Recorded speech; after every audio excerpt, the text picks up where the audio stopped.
सलाम हिंदुस्तान दोस्तों, Hyderabad vlog series के 30वें वीडियो में सैर कीजिए दुनिया के सबसे बड़े film city Ramoji film city की और वहाँ की फिल्मी दुनिया देखिए और जानिए स्क्रीन पर दिए गए शब्दों के अर्थ और सेंटेंसेस में उनके इस्तेमाल के बारे में।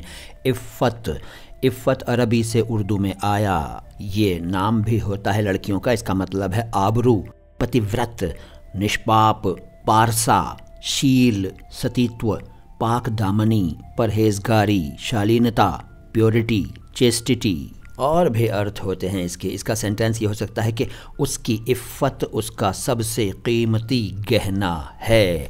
अगले शब्द के बारे में बताता हूँ, लेकिन उससे पहले वीडियो को लाइक कर लीजिए क्योंकि लाइक का बटन दबाना आप भूल जाते हैं और वीडियो ख़त्म हो जाता है। तो जल्दी से लाइक कीजिए और चैनल को सब्सक्राइब नहीं किया है तो सब्सक्राइब भी कर लीजिए क्योंकि अच्छा तो ये आपको लगेगा ही। हमारा वीडियो जो है, हमारे वीडियोज़ जो हैं वो यकीनन आपको पसंद आएंगे, ऐसा मेरा दावा है, क्योंकि हम हिंदी और उर्दू दोनों भाषाओं के शब्दों के शुद्ध उच्चारण को एक साथ समर्पित चैनल चलाते हैं। नाम है माय हिंदी माय उर्दू, मैं हूँ मोइन शम्सी। अगला शब्द है इस्मत। ये भी अरबी से उर्दू में आया और इसके भी वही मीनिंग्स हैं जो इफ़्फ़त के हैं और ये भी नाम होता है। इसका एग्जाम्पल दूं क्या? उसकी इफ़्फ़त अभी बोला था सेंटेंस में, तो यहाँ लगा दीजिए उसकी इस्मत उसका सबसे कीमती गहना है। बहुत सारे सेंटेंसेस हैं, आप भी बना सकते हैं। खूबसूरत नज़ारे देखते रहिए, सैर करते रहिए फिल्मी दुनिया की जो कि हैदराबाद के रामोजी फिल्म सिटी में है, और जानते रहिए उर्दू के शब्दों के बारे में। अगला शब्द है सरीहन।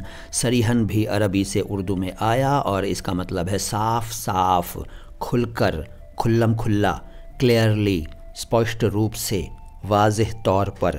और इसका एग्जाम्पल ये हो सकता है कि अभी तक तो वो इशारों में ये बात कहती थी, मगर आज तो उसने सरीहन तुम्हारा नाम ले दिया। इसके बाद ज़ौक़ और जौक़। देखिए पहले जौक़ के बारे में बताता हूँ। जौक़ देखिए दोनों शब्दों में क के नीचे नुक्ता लगेगा, लेकिन पहले वाले शब्द में यानी जो अभी मैं बता रहा हूँ जौक़, उसमें हिंदी में ज के नीचे नुक्ता नहीं लगेगा। स्पेलिंग्स का, नुक्तों का ध्यान दीजिए और ध्यान से सुनिए।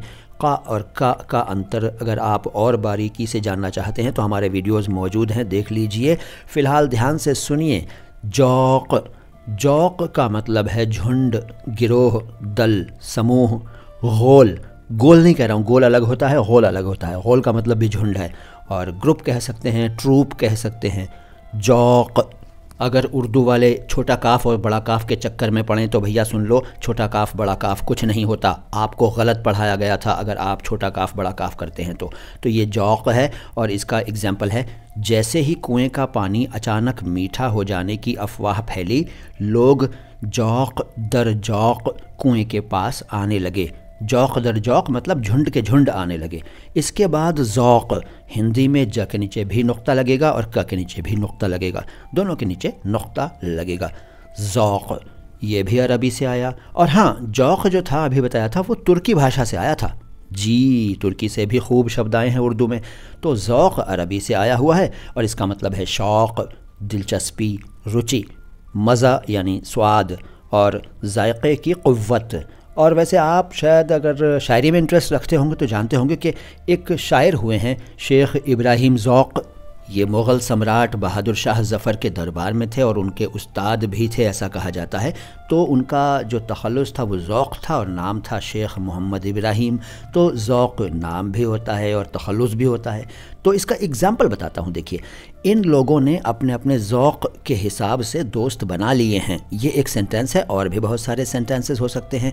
शब्द बहुत हैं मेरे पास, ये आप जानते हैं, लेकिन मेरे पहले कहने के बावजूद आप में से कई लोगों ने अभी तक लाइक का बटन नहीं दबाया। तो भाई, लाइक का बटन दबाने में पैसे नहीं लगते हैं। आप अगर हमारे वीडियोज़ को पसंद करें या कोई बात अच्छी लगे तो लाइक ज़रूर किया कीजिए। सब्सक्राइब नहीं किया है चैनल तो सब्सक्राइब कर लीजिए। कमेंट बॉक्स में कुछ ना कुछ ज़रूर लिखिए और शेयर किया कीजिए हमारे वीडियोज़ को, और फॉलो भी कीजिए मुझे यानी मोइन शम्सी को और माय हिंदी माय उर्दू को। अगले मुलाकात में लेकर आऊँगा बहुत सारे और भी शब्द और अच्छे अच्छे और भी नज़ारे। सलाम हिंदुस्तान।